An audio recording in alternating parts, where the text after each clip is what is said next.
आंबा किंवा कैरी म्हटलं की सर्वांच्याच तोंडाला पाणी सुटतं. म्हणूनच तर हे वर्षातून एकदा येणारं फळ आपण वर्षभरासाठी वेगवेगळ्या पद्धतीने स्टोअर करायचा प्रयत्न करतो. त्यातीलच एक पदार्थ म्हणजे आंब्याचं लोणचं. आजच्या व्हिडिओमध्ये आपण पाहणार आहोत आंब्याचे लोणचे बनवताना लक्षात ठेवायच्या महत्त्वाच्या टिप्स आणि ट्रिक्स. या सोप्या टिप्स वापरून तुमचे लोणचे चविष्ट, खमंग आणि जास्त काळ टिकणारे बनेल. व्हिडिओ आवडल्यास लाईक आणि शेअर, सबस्क्राईब करायला विसरू नका. आंब्याचं किंवा कैरीचं लोणचं करायला तसं खूपच सोपं असतं, पण बऱ्याच वेळा लोणचं केलं की त्याला खराब वास येतो किंवा बुरशी येते किंवा फोडी मऊ पडतात, चवीला चांगलं लागत नाही. मग ते आंब्याचं लोणचं असो किंवा मिरचीचं. खरं तर कुठल्याही प्रकारचं लोणचं करताना त्याची रेसिपी खूपच सोपी आहे, पण लोणचं करताना काही नकळत होणाऱ्या चुका मात्र लोणचं खराब करण्याला कारणीभूत ठरतात. म्हणूनच आज आपण अगदी छोट्या छोट्या टिप्ससहित वर्षानुवर्ष टिकणारं आंब्याचं लोणचं बनवणार आहोत. चला तर रेसिपीला सुरुवात करूया. मी रोहिणी भोईर झणझणीत रेसिपी चॅनलवर तुमचं स्वागत करते. आपण आज आंब्याचा आचार बनवतो, म्हणजे आंब्याचं लोणचं बनवतोय. हे बघा, बाजारातून आपण आंबे कापून वगैरे आणलेले, स्वच्छ असे पुसून वगैरे घेतलेत आपण, आणि मिठाच्या पाण्यात थोडे हे करून ठेवलेले, मीठ आणि हळद लावून. बघा, पाणी निघून गेले. बघा, आपण बाजारातून 1 किलो लोणच्याचा आंबा आणला होता. त्याला आपण रात्री 1 टीस्पून मीठ आणि 1 टीस्पून हळद लावून चांगला फोडींना हळद आणि मीठ चोळून घेतलं आणि रात्री आपण ते झाकून ठेवलं होतं. आता त्यातनं पाणी वगैरे गळून गेले, तर आपण 1-2 तासासाठी किंवा 3 तासासाठी उन्हामध्ये त्या फाळी ज्या होत्या त्या वाळवून घेतल्या. फॅनखाली किंवा उन्हामध्ये 2-3 तासासाठी या ज्या फोडी आहेत त्या सुकून घ्यायच्यात. पाण्याचा 1 अंशही शिल्लक राहायला नाही पाहिजे. तर आपण इथे आंब्याच्या फोडी छान सुकून घेतलेल्या आहेत. आता आपण इथे 2 टीस्पून सौंफ घेतले आणि 1 टीस्पून जिरं, आणि आपण हे मिक्सरमध्ये पूड बनवून ती आपण इथे यूज करणार आहोत. आपण इथे ना मसाले घेतलेत लोणच्यासाठी. बघा, तर ह्याच्यामध्ये आपण 4 चमचे मीठ घेतले, 4 चमचे आपण राईची डाळ घेतले, 4 चमचे मिरची पावडर घेतले, आणि इथे ही मेथीची डाळ आहे, ही 1.5 चमचा घेतले, हिंग 1 चमचा घेतलाय, आणि हा बेडेकर मसाला आहे 2 टेबलस्पून आपण घेतलाय. 1.5 टीस्पून आपण हळद सुद्धा घेतली. हे बघा, आता आपण मसाले टाकून घेऊया. मिरची पावडर, बेडेकर मसाला,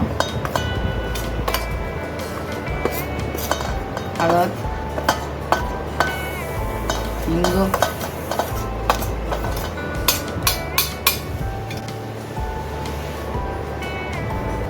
राईची डाळ,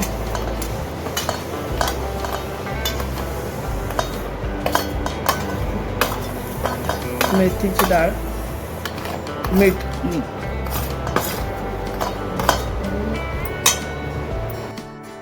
टिप नंबर 1, लोणच्यासाठी नेहमी कडक आणि ताजे कच्चे आंबे निवडावे. टिप नंबर 2, आंबे धुतल्यानंतर पूर्णपणे कोरडे करून मगच वापरावेत. आता आपण बडीशेप आणि काय वाटलं, जिरं ते टाकूया. पूड, सौंफ आणि जिरं वाटून घेतलं, त्याची पूड. लोणचे बनवताना वापरणारी भांडी, चमचे आणि बरणी पूर्णपणे कोरडी असावी. मीठ आणि मसाल्याचे प्रमाण योग्य ठेवा, कारण मीठ हे इथे प्रिझर्वेटिव्हचे काम करते. मोहरी, मेथी आणि हिंग हलकं भाजून वापरल्यास लोणच्याची चव अधिक छान येते. तेल गरम करून पूर्ण थंड झाल्यावरच लोणच्यात टाका. आता मसाले छान मिक्स करून घेऊया. चांगलं मिक्स करून घेऊया आपण. लोणचं भरलेली बरणी 3 ते 4 दिवस रोज एकदा हलक्या हाताने ढवळा किंवा हलवा. लोणचं नेहमी स्वच्छ आणि कोरड्या चमच्यानेच काढा. बरणी थेट ओलावा किंवा पाण्यापासून दूर ठेवा. योग्य प्रकारे साठवणूक केल्यास आंब्याचं लोणचं अनेक महिने टिकते. अशा सोप्या टिप्स वापरून तुम्ही तुमचं लोणचं 2 ते 3 वर्ष टिकू शकता. आपण इथे एक मोठी वाटी किंवा मोठं भांडं तेल गरम करून घेतलेलं आहे. तेल कडकडीत गरम करून थंड झाल्यावरच आपल्याला ते लोणच्यात टाकायचे. तर आता आपलं तेल थंड झालं, आपण टाकून घेऊया.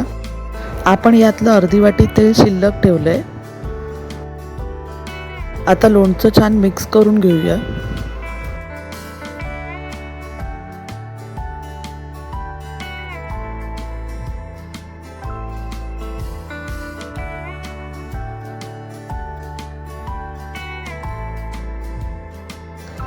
सर्व फोडींना मसाला चांगला लागला पाहिजे.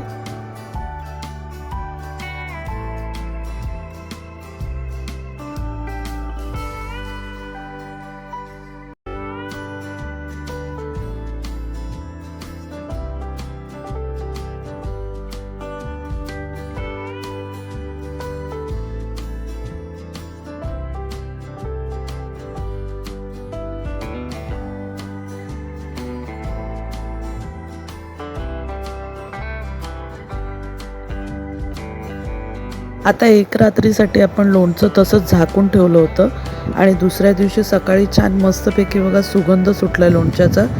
आता आपण त्याच्यामध्ये लिंबू पिळून घेऊया.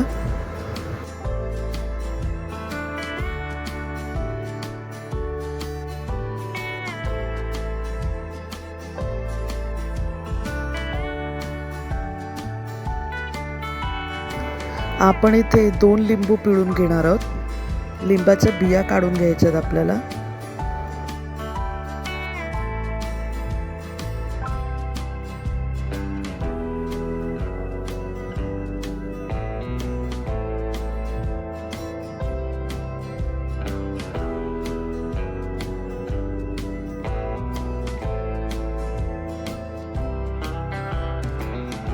आता लिंबाचा रस पिळून झालेला आहे. आता छान मिक्स करून घेऊया आपण आणि मग बरणीत भरूया.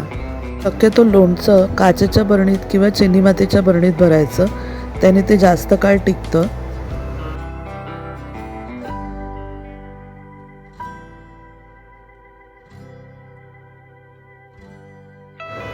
बरणी स्वच्छ धुवून कोरडी करून मगच त्यात लोणचं भरायचं आहे आपल्याला. पाण्याचा थेंब जरी शिल्लक राहिला त्यात तर लोणच्याला बुरशी येऊ शकते. लोणच्याच्या सर्व फोडी खाली आणि खार जो असतो तो वरती आपल्याला भरून घ्यायचा आहे.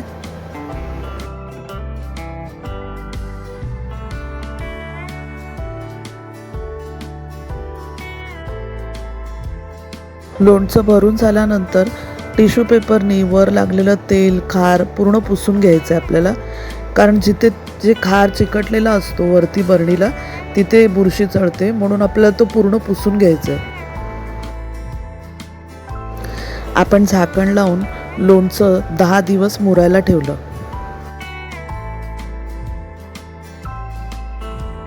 ते 5 दिवसानंतर माझं लोणचं चांगलं मुरलं होतं, तर मी वाटीत काढून तुम्हाला दाखवते. बघा किती छान कलर आलाय. जे अर्धी वाटी तेल आपण काल बाकी ठेवलं होतं ते आता वरून इथे टाकून घ्यायचंय आणि फोडी ज्या वर आलेल्या आहेत त्या दाबून घ्यायच्या आतमध्ये पूर्ण, आणि वरती अर्धा इंच 1 इंच आपण तेल भरून ठेवायचंय.